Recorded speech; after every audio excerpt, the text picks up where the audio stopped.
So first of all, I'd like to thank everyone for joining us here today. Um, this has been an insane journey uh, from the messages of support that we've received from so many of the individuals in the community, to even some of the FUD. We welcome all of the opinions of the community so that we can best learn from what the needs of the community are and build the best possible product.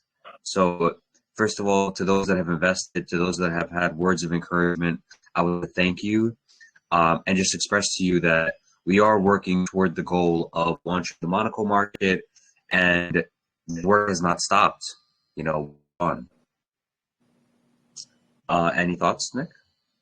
Yeah, one of the things that we'll get into is just the progress with the Monaco market development and the design shortly after leading the launch of the DEX coming up. Absolutely.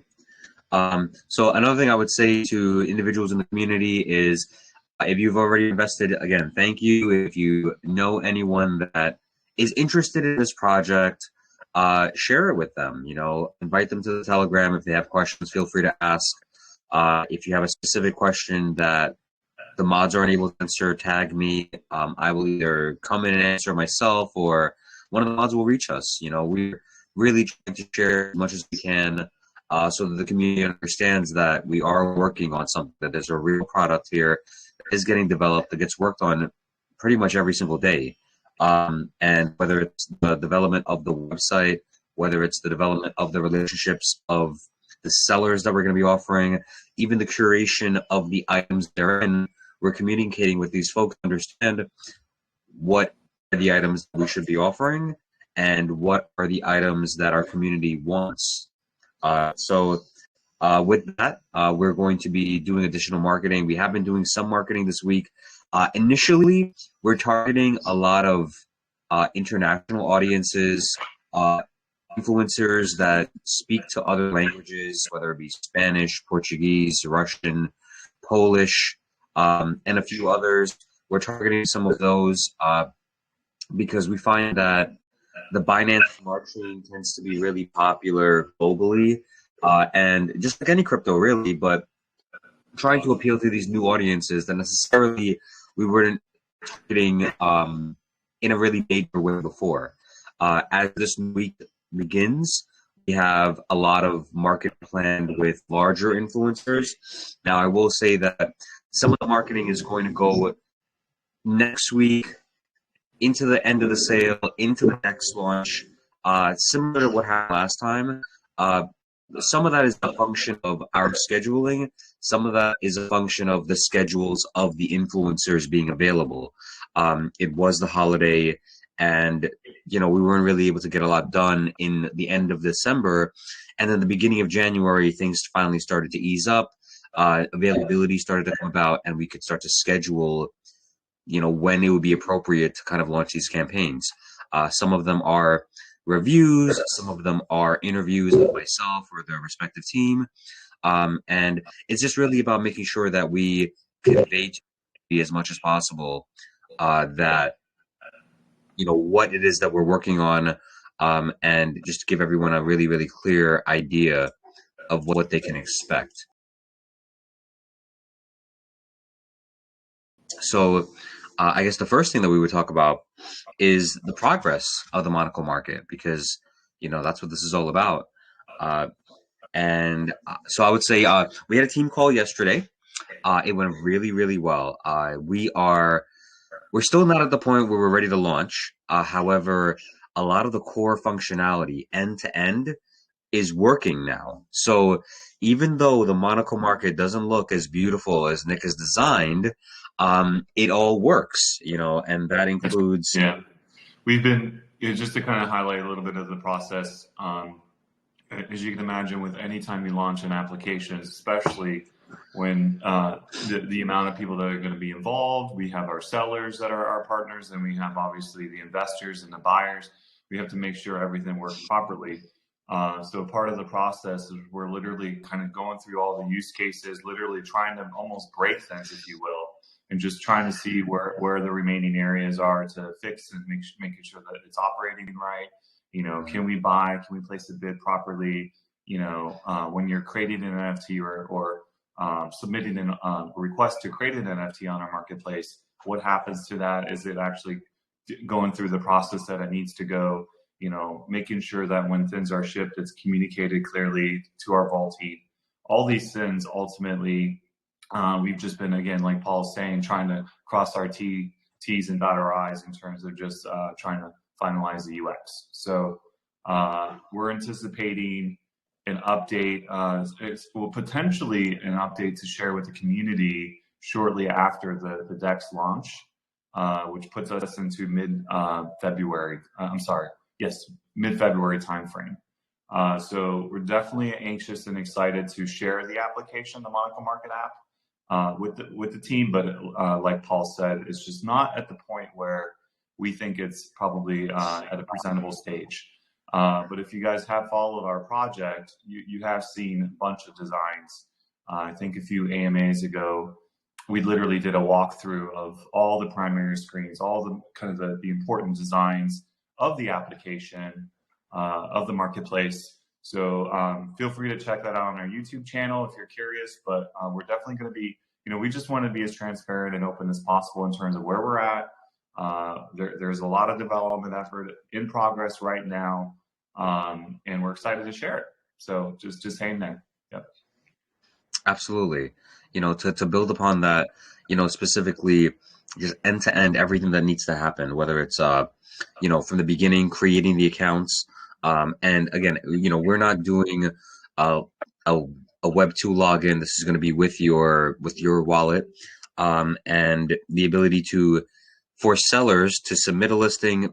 We tested the minting of the NFTs, which, happy to say that, it's going to cost somewhere between like 20 and 40 cents to mint an NFT. So, with such low costs, we're really going to be able to scale this dramatically. And it is my intention to really try to populate this marketplace with a lot of wonderful items when we launch. This is we have some sellers that want to list a lot of things. Some of it may be a little bit unmanageable in the beginning. So that's why it's really important that we lean on the curation so that all of the items that we have, they are offered for a reasonable price. And more than anything, there's something that you can buy and have a reasonable expectation that over time, the value may increase because of demand, because of heritage, because of existing markets. In addition to that, we also tested the functionality of buying an NFT, selling an NFT. And finally, there's one change that we've mentioned before. So when we've initially kind of strategized how the marketplace would work, some of the transactions are atomic. They happen instantaneously. And part of that was going to be the removal of CollectCoin for CollectCoin transactions for the fees. However, we've changed the way that the sellers would pay their fees to allow all transactions to incur a fee with CollectCoin. So what I mean by that is, if someone were to sell something for, let's say, $10,000, they would be assessed a fee of 10,000 CollectCoin. They would be assessed a fee of 150 CollectCoin, and that would just be removed immediately. However, the way that we're going about it now is when you make a transaction like that, the seller now has to come in and pay their fee in CollectCoin in order to receive, whether that's the BNB or the BUSD. So now all transactions that happen on Monaco market, whether it's BUSD, BNB, or CollectCoin, will incur a fee with CollectCoin, and that will be shared among the staking pool, the burn, and obviously Monaco market. So I think, again, one of the things that we talked about was trying to make sure that we have as much value as possible for the token. And I think this is just one more way that we're adding an incentive. Additionally, I am looking into some staking options, talking to some other projects that essentially do that more so, speaking to their founders and understanding how do we build a staking protocol that offers an APY so that we can launch that sooner before you have to wait for the launch of the Monaco market. Because even though maybe we're a few weeks away from showing you something really buttoned up, it's still going to be a few more weeks after that to do the testing that's necessary and to make sure that this is secure, because our expectation is to be transacting millions of dollars of value on this platform, and you must have it be secure. Additionally, the MVP is going to be kind of a stripped down version of what we think the grand version 2 Monaco market and the subsequent versions. So making sure that we align expectations with everyone and just understand that it will be somewhere where you can safely transact for these types of items, and also be educated about the respective categories and what items you want to buy. Because look, I don't know that much about baseball cards as an example, or at least compared to some. But our objective is when someone comes on and they see a baseball card that's offered on our platform, there's reasonable expectation of some kind of upside without the 15% downside that we see in the markets today. Yeah, with that said, that's pretty much everything for the Monaco market. If you guys have some questions related to the Monaco market, feel free to share them with us. And then I guess just a couple other notes.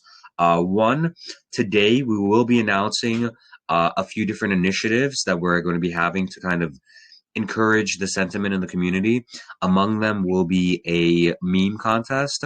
We had one a couple months ago, I think in September, and it was really fun and successful. And our memes have since gotten a lot more complex and more relevant, and I'm really interested to see how the community comes forward with some kind of creative, funny memes.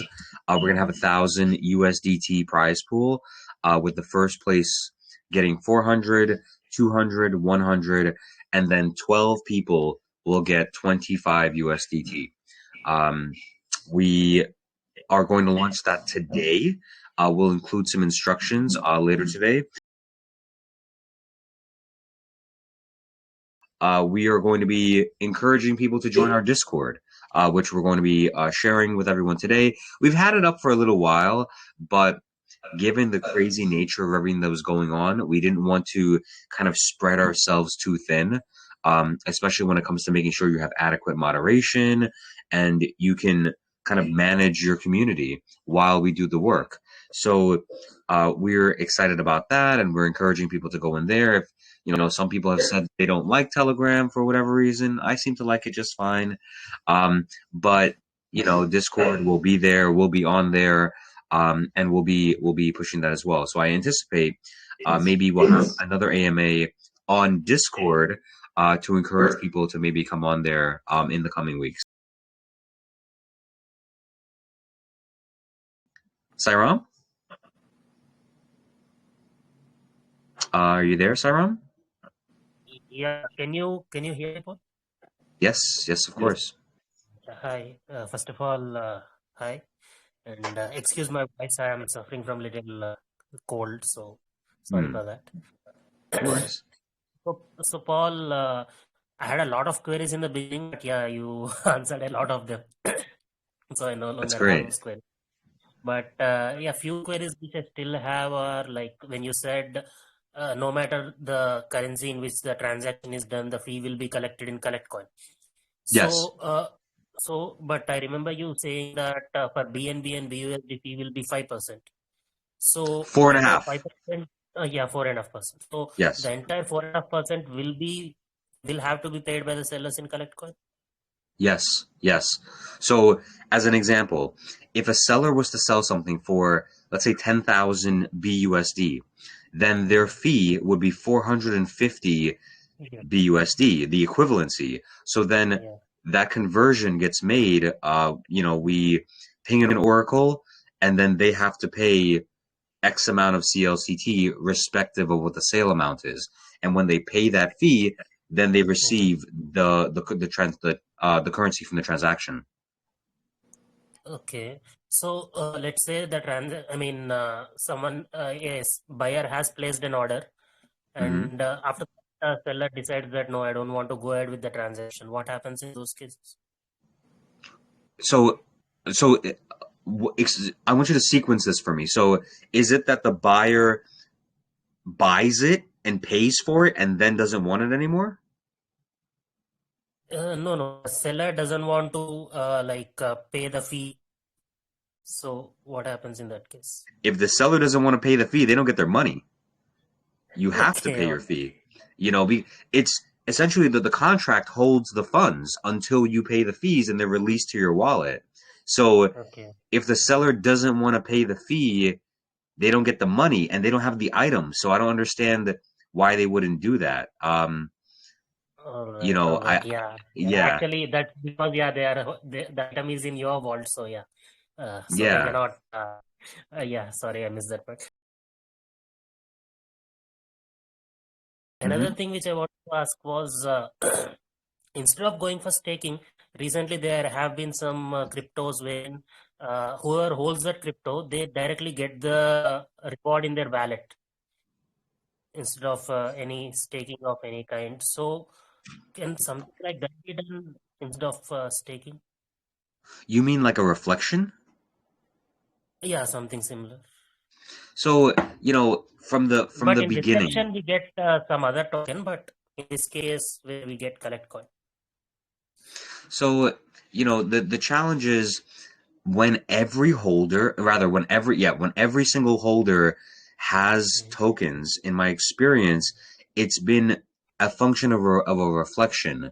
It's the the way that we're doing this is it's twofold, right? So one, I'm trying to create a staking pool very fairly soon after we launch to DEX so that the community at large that has our token before from the time that we launch the DEX to the time that we launch the marketplace, we have to create some kind of value. There has to be some reason for you to have CollectCoin besides the speculative nature.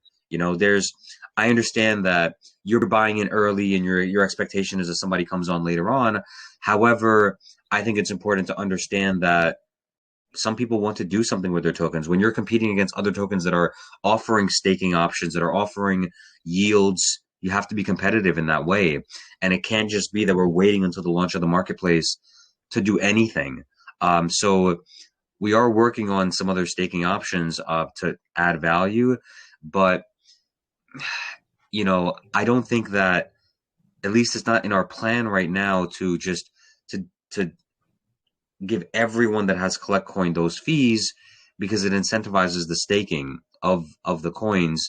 But I'll say that the staking that we're going to offer on the website for the share of the Monaco market fees will be like a frictionless staking pool. You're not going to have to keep your coins in there forever and ever, or like an extra week or even extra day. If you want it in, you get it in. If you want it out, you want it out. So there are certain things that we're going to try to do to make sure that there's the least amount of friction compared to some of our competitors. But I don't anticipate, at least for now, that we would be sharing those fees with everyone because one, the fees are already very, very low. That's something to encourage the sellers to want to come on board with us. And it has been very successful. As a seller myself, to hear any platform out there is offering, even at the high end, 4.5%, it's very unusual, very, very unusual. So that's mainly because we're competing against fiat platforms.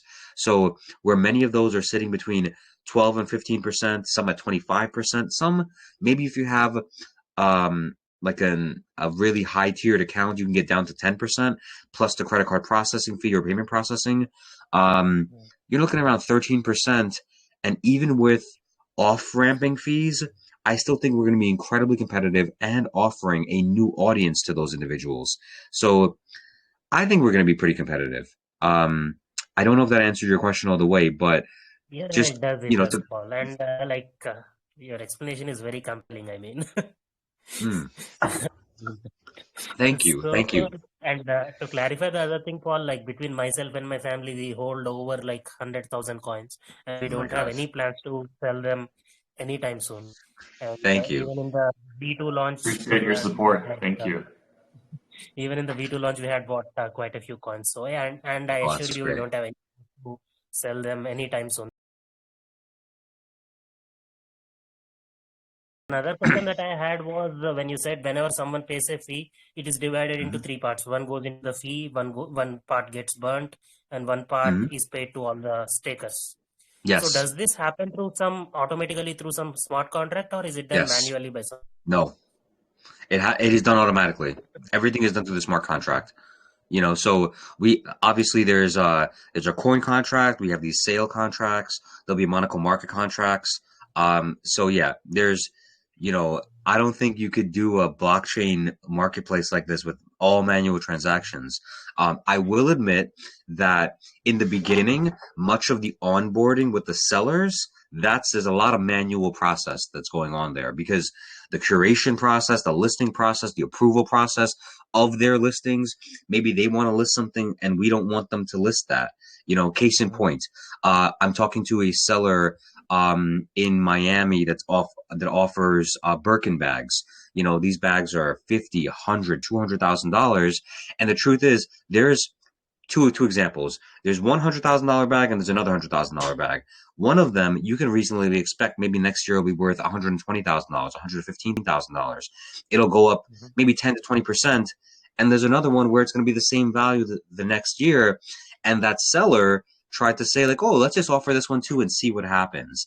And, I explained to her that you can't just see what happens, because one, we have to have the item, or we have to work something out. And two, there's a fee related to listing everything. And even though the cost of the mint is 20 or 40 cents, some of these sellers, if they knew it was just that little, maybe they'd want you to list everything. But again, we have to have some kind of curated strategy. Otherwise, the marketplace it's going to be eBay. It's going to be filled with all kinds of stuff and nobody's going to know what to buy. So Paul, what I understand, like NFT is going to be minted on a smart contract. This fee distribution and everything is going to happen on a smart contract. And yes, I mean, technically, more or less everything is on chain. Yes, yes. But given our recent experience, I just want to know what are the measures you are taking to avoid any kind of hack or fraud or anything in the future on any aspect of the Monaco market, not just with the liquidity pool, but with all aspects of Monaco market. Of course. So, from the beginning, we've really tried to take security at a very high level. But the challenge in the blockchain space is literally responses. I mean, look, some people in the community, they message me and I don't get back to them for 2 days. And that's not because I'm ignoring anyone. It's literally because I wake up to 60 to 100 messages every single day, just in Telegram. And then you add emails and then text messages, and just, it's so much. So when we're contacting Hacken and Certic in the beginning, no response. That's why originally we went with TechRate, because they were the only ones that responded.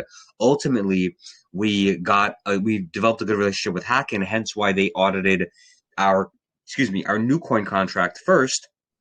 But in our process of trying to raise these funds, we actually spoke to a VC that introduced us to the founder of Certic, and that person put us in connection to someone that was able to essentially be like our liaison. And we have had amazing service since then. I mean, when it came to the sale contract, we had that audited done in 4 days. The coin contract took longer. That was like 6 weeks or something. But they are able to work with you. I mean, they're expensive, but they're absolutely incredible. Having now done audits with TechRate, Hacken, and Certic, I can confidently say that Certic is really way more in depth. So some people have asked if the Certic audit is completed, and it is. We will not be releasing that report, mainly because we released the Hacken report. It was 5 pages long.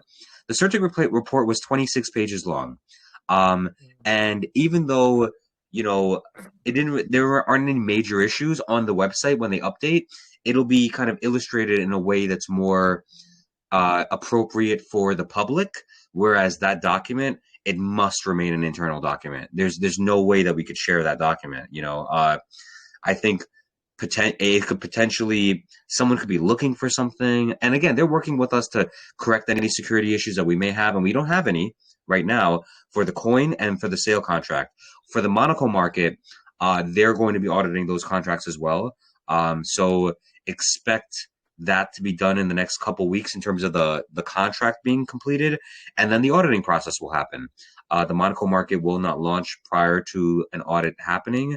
And again, that's all part of the testing that we're going to be doing just to make sure that, we have a secure product, because, one thing that does benefit us is, in theory, although I don't anticipate this happening, if an NFT was given, was taken from someone and they wanted to redeem something, well, you have to reveal something about yourself, where this item is going. So I don't necessarily think that some of the traditional fraud will happen in this space.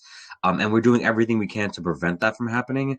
But the most common fraud that happens, I feel like, in crypto is when you pay for something and you don't get what you pay for.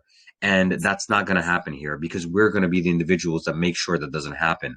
All the vetting happens where we front load all the vetting. So that way, when you get your item, it's going to be what you purchased, because we don't misrepresent the item in any way. And I think that those security measures, in addition to a lot of testing that we're doing, and being very deliberate, even though speed is a big factor, quality, that's what this is all about.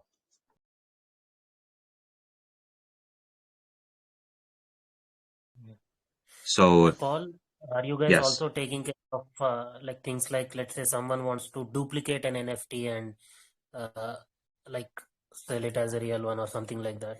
I mean, do you have Well, measures in place to avoid fraud? of course. So, the NFTs themselves, all of them have to be originated from like a Monaco market wallet. So when you look at the history, it starts with us, but on the history, I don't know if you've seen what the details page layout looks like. There's a section where it shows the ownership history. So the first owner is obviously, in this scenario, is going to be the dealer that's offering it. Now, in rare instances, if there's some special heritage related to this item, for example, some star, owned this, or if it has some significance, then we would obviously include that in the storytelling. But in terms of the actual ownership, we want to record who everyone that has essentially owned this, whose hands this has touched along the way, through that history, so and I don't think that someone would be able to duplicate an NFT, because all of the NFTs correspond to a specific real world item. So if you duplicated it, that NFT would be different. The NFT itself would be different. It wouldn't correspond in the database. So Yeah. I don't anticipate that would be a big issue. But I'll raise it with Reiner. But I the way that we're building this, I don't think that's going to be a problem. Yeah, because recently there have been cases where people were screenshotting the JPEGs and re-uploading them and all. So I have one last question, not related to Monaco market, but I just wanted to know, like, if Monaco market is currently your full-time job, or Yeah, you do full-time something else job. It's like along. it's like my double-time job. Yes. There's 168 hours in the week. I probably work on this Maybe 2/3 of those hours. Probably 200 of those hours, maybe. It's every waking hour I'm working on this. I mean, Yeah. it's literally every waking hour. So, from the moment I wake up, I come to my desk. The last thing I do at the end of the night is I leave my desk, and then I maybe take a shower and then go to bed. Like that's my day. It's been since our inception. So we started this project late February, March of last year. So it's been a ride. Especially since we've taken all in. So it's like you're all in. Oh yeah. Into this. Oh more yeah. Than any That's of why the success of Monaco market is more important to you. Look, this is we are more completely all in. That's why, look, when the hack happened, it was devastating. There's no question about it. But we know we have to continue. We've come too far. And I believe that if we do this or someone else does it, it's going to get done. This is a business model that I think in time there's going to be competitors. Someone in the chat, they brought up this other project that, in all honesty, was doing something kind of similar. Tell you that other offering is terrible compared to what you guys are doing. So you don't even need to worry about that. I mean, Well, I've been in crypto space for long enough. I mean, it's a disaster, that other project. So you don't even need to waste a minute of your time on that. I well, can I'll tell you explain. this. I am very, very mindful of the competitive landscape. Like that's something that I'm always looking at. I'm looking to see who else is trying to do something. I'm also looking at the brands that we deal with and how they engage with NFTs. For example, um, Audemars, they released an NFT of a watch that costs Yes. as much as a watch, but you don't get a watch. Yeah. And they're starting to see the value in just exclusively digital ownership. So Yes. we're just following the lead of the industry to some degree, but we're trying to be trailblazers as well because this is a brand new space. And I think it's ripe for growth and ripe with opportunity. Mhm. But I can assure you this, Paul, in terms of quality, there is nothing currently in the market that even comes close to what you guys are doing. So you are Yeah. doing a great job with it. I mean, Thank you very you need not much. worry about that aspect at least. Thank So you. that's it. I mean, I Appreciate have it. been seeing there have been so many copycats and everything, but nothing that is of concern to Monaco market because they're nowhere close. And even in the future, I don't think there will be many competitors because this entire thing about faulting things and then validating the things, verifying the things. I don't think many people will be able to do that. I mean, it's much It's different compared to just launching a online product. So Absolutely. The main thing, like again, I was a seller of these kinds of items for years, so I understand what the pain points are. It's it's one the authentication, you have to lead with authentication. That's what everybody's scared of. The worst fear that I felt like in handbags, for example, or in watches, the worst fear people have is spending the retail amount or the high value amount and getting stuck with a fake.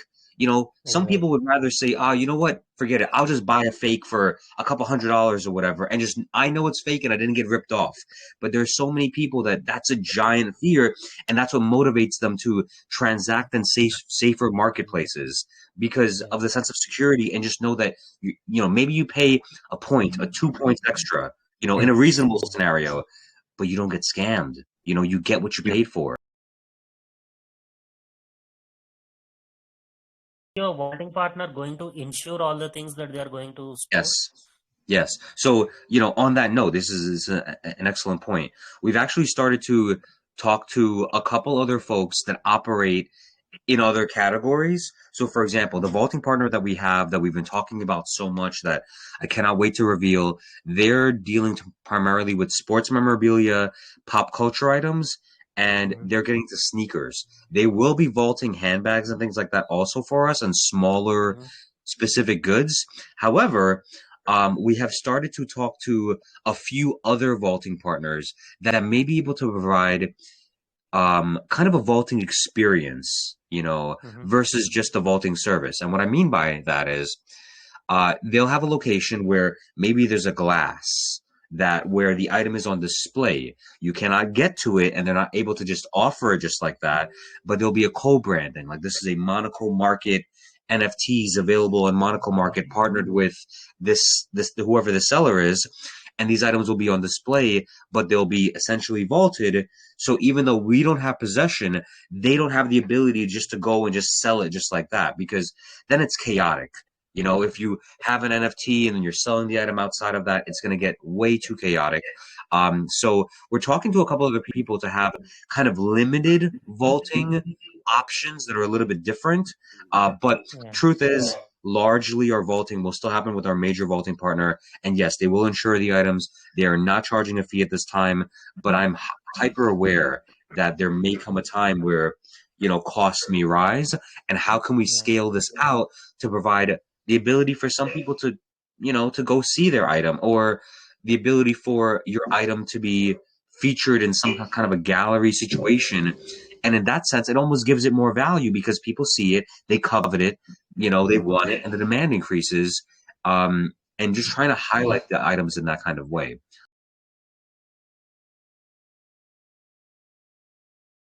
I would add to that we're really trying to enhance the overall user experience of the buying process as well. So one of the things we're seeing is some of these, even competitive landscape marketplaces that are launching similar verticals, they don't do a good job of actually articulating and communicating and visualizing these types of items.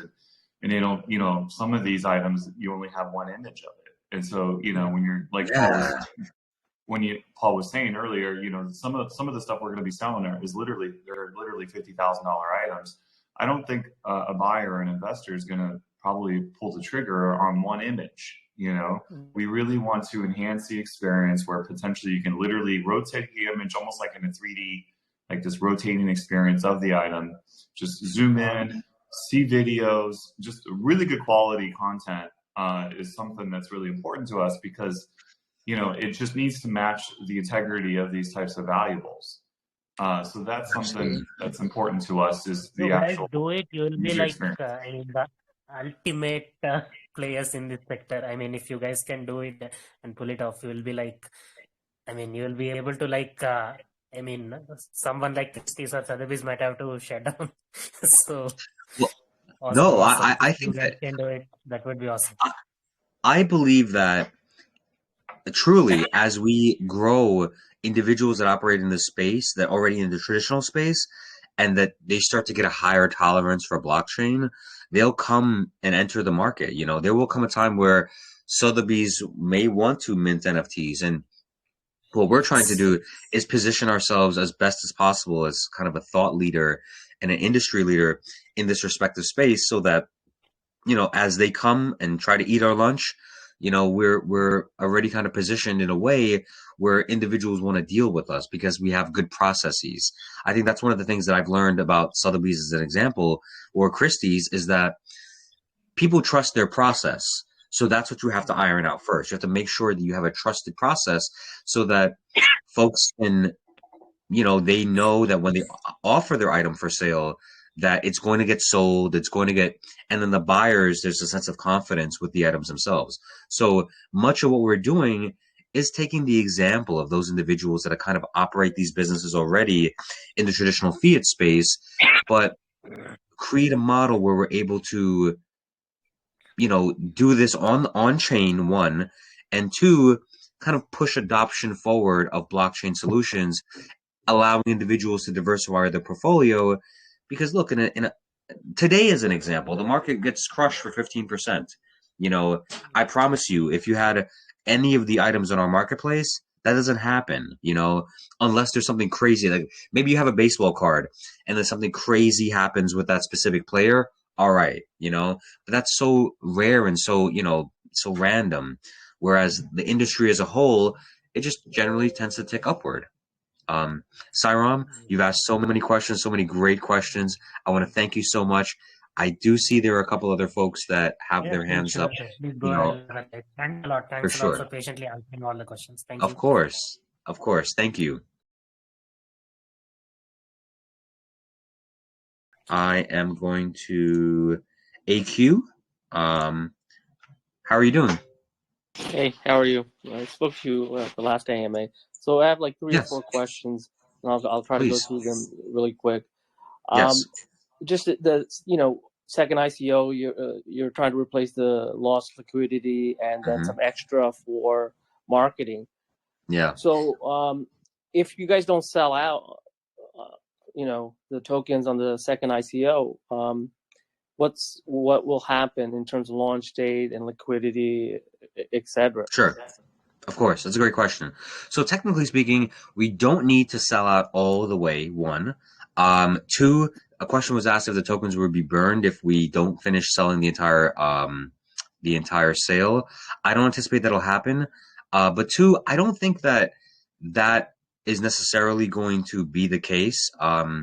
We do have a couple folks that are onboarding now. So again, in my conversations with private investors, some of them were not really in crypto. And then the onboarding process, they started a little bit later. That's why there wasn't as big of a purchase in the beginning. Some of these folks will probably get in early next week. And I anticipate we're going to sell out. Plus, some of the bigger marketing is going to be launching. I have a couple of interviews scheduled. We're doing some digital media, YouTube, Twitter.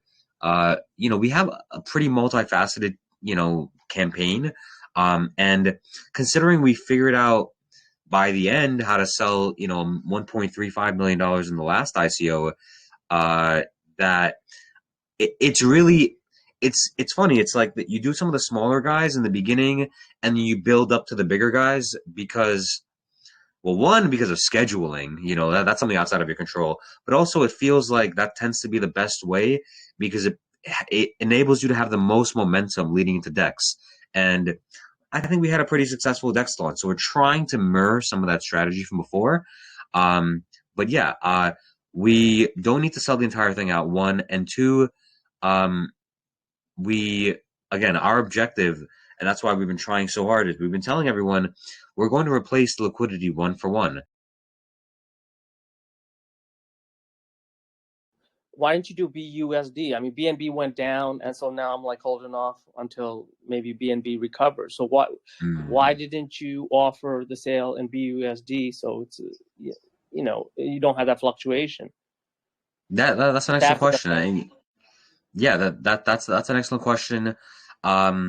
We largely, I think it was just the simpler way to program the contract. We mirrored the contract from the last time. You know, given the insane volatility of the market, you know, you're absolutely right that could have been a consideration, but unfortunately, you know, there's no kind of turning back now. But we're just gonna have to ride the volatility, and you know, just like last time, when the sale is over and we essentially try to finalize as soon as possible. The last time, all of the money that we had for operations, essentially, like the half that we took for that, you know, we stabled that as soon as we could because, you know, I don't like to sit in the volatility either. And, you know, maybe the market goes up a little bit and we miss out on some gains, but the downside is it's too risky. You know, you jeopardize your project by trying to like gamble and try to make a little gain, you know? So, unfortunately we didn't do that. But I anticipate that, you know, this is a momentary, you know, that by the end of the ICO, I'm hoping that, or rather though, this coin sale that, BNB will be closer to 500. You know, maybe we could be Super Bowls and say it'll be closer to 600, but I don't know about that. Okay, so what I'm hearing is, okay, you will be able to replace the liquidity. You'll be able to launch on the 7th. You will have enough funds for marketing and operations, even if you don't sell out the ICO. Yes. Okay. All right, so we will have to sell. We'll have to sell. You know, I would say at least like 2.5 levels. You know, at least as much as that. But it doesn't have to sell all the way. Part of this was a little bit of a stretch goal because, you know, when you have the damage of a hack, you know, it can be harmful to the overall reputation of the project. But what we found is when people first hear about what it is that we're doing and how we're going about it, this is the thing. You know, there are other platforms that are allowing individuals mint an NFT for your Rolex and then sell the NFT. But then what? You know, there's like, I know how these guys, how regular fraud happens in these spaces. They're going to take a real, let's say a watch, take a real watch, mint an NFT, and then go buy a fake. And some of these fakes are pretty good. You know, now don't get me wrong. When you open them up and you look at the movement, you know, you look at the serials, you really look at it, you know, you're going to know right away.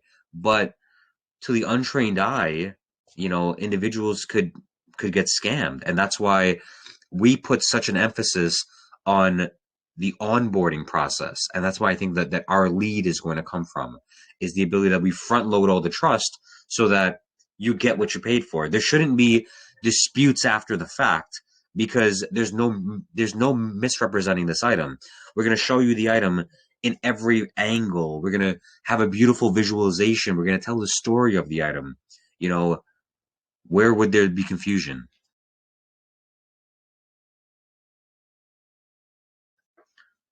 Okay. Let me go through two of my other questions real quickly. Please. In terms of the physical item and the vaulting, Mm-hmm. I mean, you mentioned Delaware last time. What Yes. about international? I mean, are we initially just restricted to, you know, physical items within the U.S.?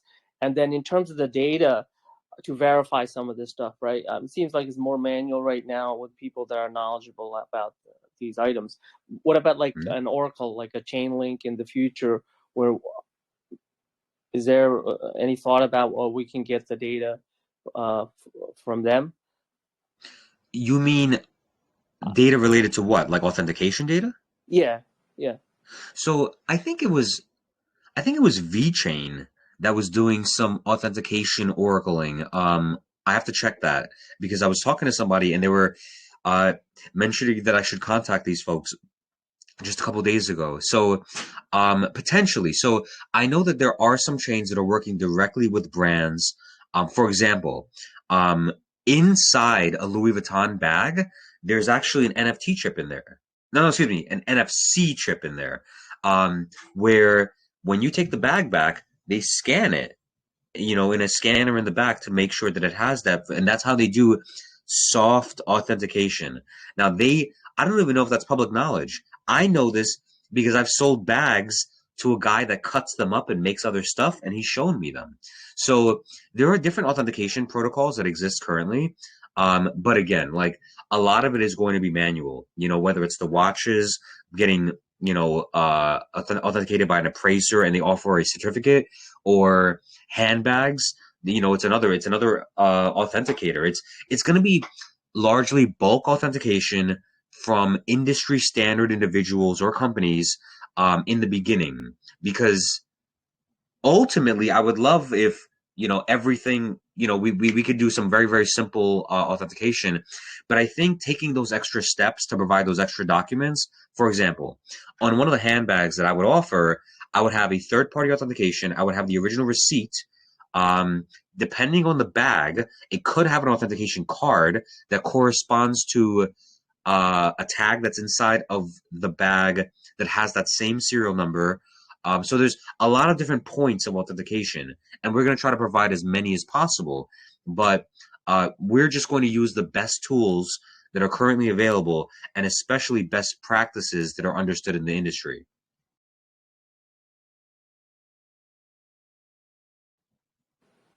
And in terms of vaulting and items, they'll only be in the US for right now? Yeah. So we've been approached by a few sellers of items, varied items. Some of them have investment quality, some of them maybe not so much, from abroad.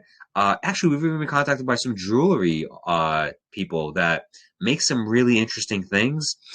A lot of this is vetting. We've got to vet these folks. I would love to have some kind of a vault option in Asia, because it definitely seems like a significant amount of our audience is in Asia. We're going to be looking at expansion in that space. But just to be completely candid with you, much of our relationships so far are in America, whether it's, all over America, honestly, from up in Washington State down to California, all the way east to Miami, all the way north. There's a current rare currency seller in like Massachusetts. In the middle, the sports cards guys, and I think they were Minnesota. So like we're talking, everybody's in America so far that we're soliciting, right? So like there's twofold in terms of the business development. There are people that I've identified that I want to work with you, and then there are people that they contact us, and then we have to vet them. Now, in the crypto space, when someone contacts you, half the time it's a scammer, unfortunately. So there's extra vetting that happens when we're contacted by people, especially when it comes to someone that's far away. We have to just make sure our quality control is very, very strong in the beginning. So, I don't anticipate, no, actually, in 2 months' time, I don't know how we would have another vault in Asia. So for the MVP, it's got to be in America. But in a version 2, that'll come maybe the following quarter, we can start to look at those kinds of options, because scale is very important to me. But you got to be managed about this. You can't just, do that and then it gets wildly out of control. So I would love to expand into Asia in that space, but I don't know if that's going to be immediately possible. But if anyone else out there that wants to sell, I would just add, just like anything, when you're launching an application, you want to really kind of tip into the model slowly and carefully. We don't want to try to expand too fast, because we really want to make sure we do it properly as we launch. But yes, obviously our our expectations are to be global in terms of various vaulting facilities around the world.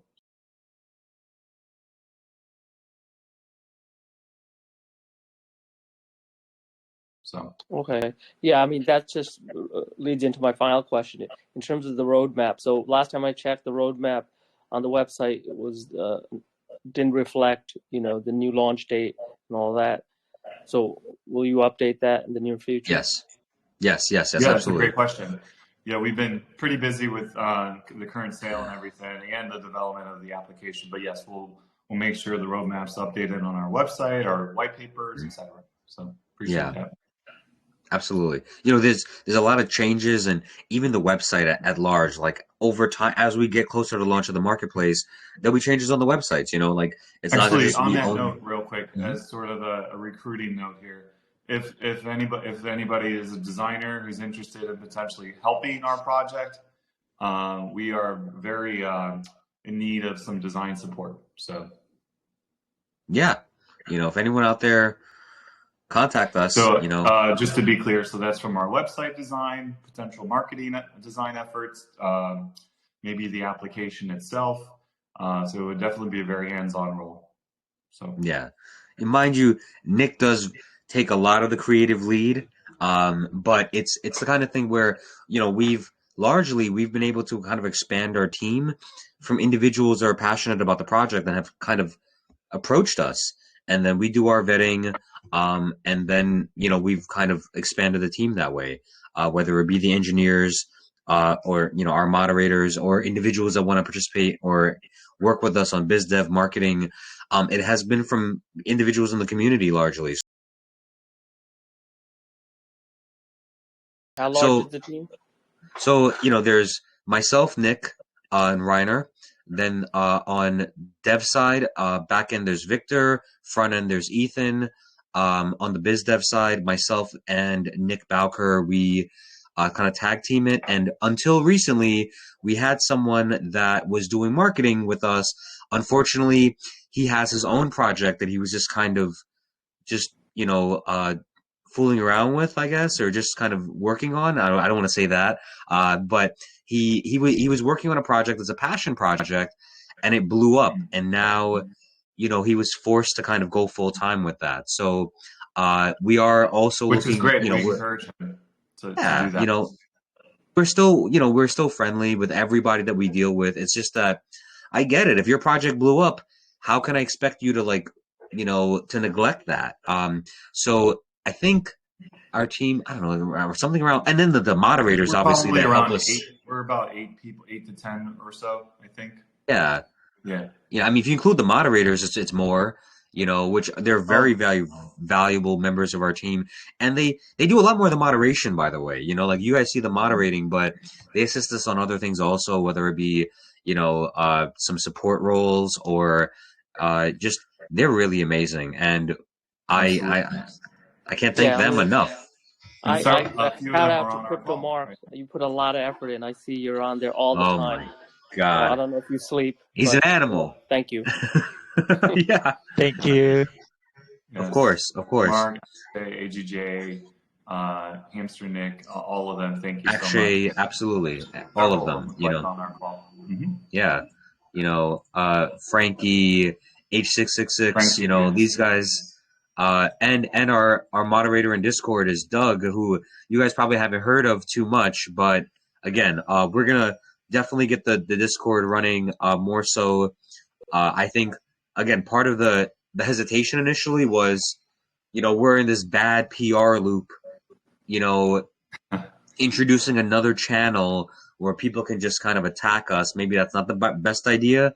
Let's try to kind of steer the ship back in the right direction, and then start to channel that. Do you have another AMA scheduled? Any tentative ones before launch? I would say, yeah. I would say for sure. We'll probably have one before the DEX launch, but after the sale is over. Unless, I mean, there's a chance we may do another one before, the end of the sale. It's just that when we have these, I like to have something for you guys. I mean, like, I don't mind just coming on here and just chit chatting, but I want there to be like major updates. Like, for example, yesterday was really great going through the entire Monaco market application and just seeing everything work. Now, again, it doesn't look the way we want it to, but it all works. Yeah, it's working. We're going through the transactions, but we're trying to get at a presentable state. So yeah. So, you know, the next AMA, what I'd like is for us to be able to like share an update, say, hey, you know, the first time we showed you guys designs, the second time we told you guys that everything works. Well, now here it is, starting with connecting the wallet, creating the account, and running through the entire thing. You know, we did that yesterday.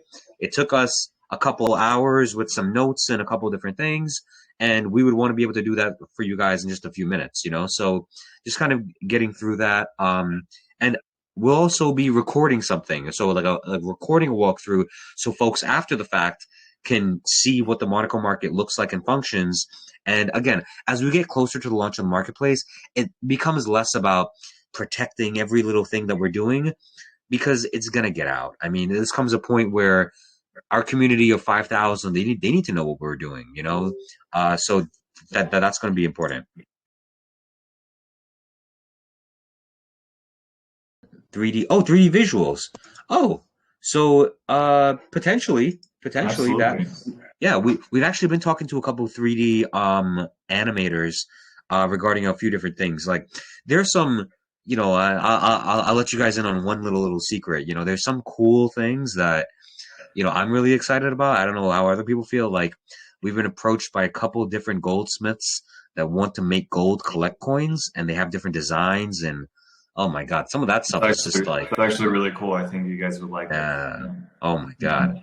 So, you know, like things like that it's just so exciting because it comes from the community, and these are people that are just excited about the project, and it makes me more excited about the project. So I would say that if you have a skill and you'd like to contribute to the project, you know, we compensate, obviously, reasonably, but, you know, it's the passion that really drives this product, you know, this project. It's that we're trying to build something to help people. You know, it sounds kind of, you know, trite, but it really is that help people with investment strategy, help them not get scammed. That's my major thing. It was one of our main pillars when we started this, was trying to literally attack scamming, and you know, we're going to get to it. So if the sell out in few days before the date, what is going to happen? Then if the second set does not sell out on time, what's going to happen? Of course. So this is something that we've been asked before, and it's something I was actually thinking about. If we sold out really fast, like in a couple of days, and we have the schedule for February 7th, the truth is, likely we may move the sale forward a little bit. Maybe it would have to sell. It would have to be moved forward like a full week. But the reason why I may not be so bullish on doing that is because, one, I want to do some community growth things like the meme contest. I do want to do some things like additional marketing so that we have new eyes coming into the project at launch. You know, I'm mindful of the fact that when we launch, some people are going to sell. There's no question about that. I get it. I'm not a fool.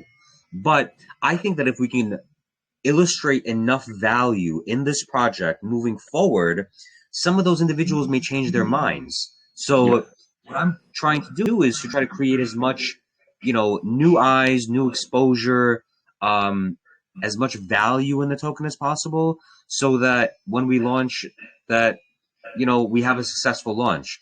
So some of that may be not rushing, you know, that's something that I'm hyper concerned about, is if we sell out fast and then we rush to DEX, you know, is that good if there's not enough marketing? And we're also going to be, you know, making sure that our, you know, literally as we prepare the contract for the DEX launch, that everything's done properly, it's secure. we're being way more mindful moving forward in terms of all these kind of, important steps. So, yeah, the truth is, the day of the hack, we could have corrected the issue and then relaunched with, a few $100,000 in liquidity that we still had. That's right. But then that puts the whole project in jeopardy, because what if you get hacked again immediately?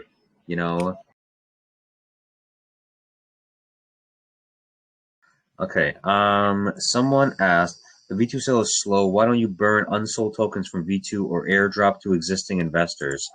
So I would not look, in terms of compensation to existing investors, I would say the 30% protection that we've offered up until this point, which 30, we've essentially offered unlimited downside protection on your investment.